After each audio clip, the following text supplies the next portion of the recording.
Electronic corporation के विशेष सचिव अक्षय त्रिपाठी ने कहा कि पीएम मोदी के आत्मनिर्भर भारत के सपने को साकार करने के लिए उत्तर प्रदेश इलेक्ट्रॉनिक कॉरपोरेशन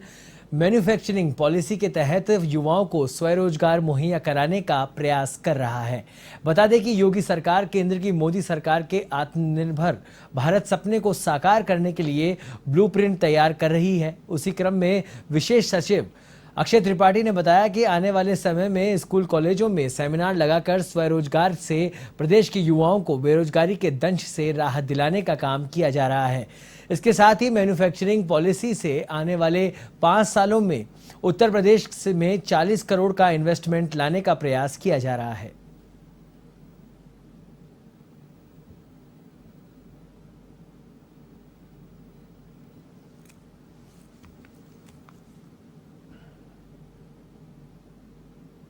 उत्तर प्रदेश सरकार भी लगातार उस पर काम कर रही है और यूपी इलेक्ट्रॉनिक्स के विशेष सचिव अक्षय कुमार त्रिपाठी जी हमारे साथ हैं। उनसे जानेंगे आखिरी विभाग कैसे काम कर रहा है और युवाओं के लिए क्या कुछ आयाम इस क्षेत्र में मिलने वाले हैं। जो आईटी एंड इलेक्ट्रॉनिक्स के क्षेत्र में जो सरकार की पॉलिसीज़ होती हैं उनको बनाने के लिए, लागू करने के लिए और उसके तहत निवेश को देश में लाने के लिए, तो वर्तमान में जो पॉलिसीज़ चल रही हैं वो आईटी एंड स्टार्टअप पॉलिसी 2017 हुई थी, उसके 2020 में स्टार्टअप पॉलिसी उससे अलग कर दी गई थी, तो वो इंडिपेंडेंटली चल रही है। इलेक्ट्रॉनिक्स मैन्युफैक्चरिंग पॉलिसी चल रही है और डेटा सेंटर पॉलिसी जो अभी 21 में लागू हुई थी उसका बहुत अच्छा रिस्पांस मिला है। अभी ग्राउंड ब्रेकिंग सेरेमनी में करीब 20,000 करोड़ का इन्वेस्टमेंट उसके माध्यम से आया।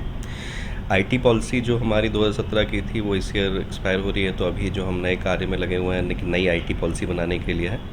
एक और चीज़ प्लान में है कि एक गेमिंग पॉलिसी, क्योंकि ये क्षेत्र नया बढ़ता जा रहा है आईटी और इलेक्ट्रॉनिक क्षेत्र में, तो वो बनाने की तो आगे प्रयास ये रहेगा कि एक तो इन पॉलिसीज़ की फाइन ट्यूनिंग की जाए जो कि नई बनाई जा रही है उसमें, और अधिक से अधिक निवेश और रोज़गार जो इस पॉलिसी के माध्यम से स्टेट में लाया जा सकता है उसको लाया जाए। सर, देखा गया कि बुंदेलखंड और पूर्वांचल ऐसे जगह हैं जहां पर रोजगार की एक बड़ी समस्या है, तो उन जगहों पर रोजगार का आयाम देने के लिए लगातार प्रदेश सरकार प्रयासरत है और यकीनन तौर पर इस योजना से कहीं ना कहीं बुंदेलखंड और पूर्वांचल में एक बड़ा सेटअप लगने वाला, जिससे कहीं ना कहीं युवाओं को रोजगार मिलेगा। प्रयास है कि इन सभी क्षेत्रों में, चाहे डेटा सेंटर का हो, चाहे इलेक्ट्रॉनिक्स मैन्युफैक्चरिंग हो, आईटी हो या स्टार्टअप हो, या आगे जो हम नई पॉलिसी गेमिंग के विषय में लेके आएंगे,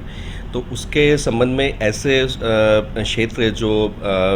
विकास के मामले में थोड़े पीछे हैं उत्तर प्रदेश के, तो उसमें रोज़गार और इंडस्ट्री हम ला पाए, तो वही इस प्रयास है और मैक्सिमम ज़्यादा से ज़्यादा लोगों को वहाँ फ़ायदा मिले। तो जो बुंदेलखंड की आपने बात कही, तो उस एरिया के जो इंजीनियरिंग कॉलेज हैं उनके माध्यम से हम करके उसमें इंक्यूबेटर्स और स्टार्टअप्स का एक इकोसिस्टम बनाने का प्रयास करेंगे। सर, युवाओं की अगर बात की जाए तो युवा जो है कैसे समझे इस विभाग में एंटर करने के लिए, और जो स्टार्टअप प्लान है उसको लेकर जो युवा हैं वो कैसे समझ पाएंगे। अभी प्रदेश में लगभग 48 इंक्यूबेटर्स काम कर रहे हैं इस पॉलिसी के तहत, और जो स्टार्टअप्स हैं वो उन इंक्यूबेटर्स के माध्यम से हमसे जुड़ सकते हैं और जो इसमें हमारे वित्तीय लाभ हैं वो उनके थ्रू पा सकते हैं। और प्रयास आगे रहेगा कि इसकी अवेयरनेस बढ़ाने के लिए हम स्वयं कॉलेजेस और ऐसी जगह जाएं जहां पर इस तरह का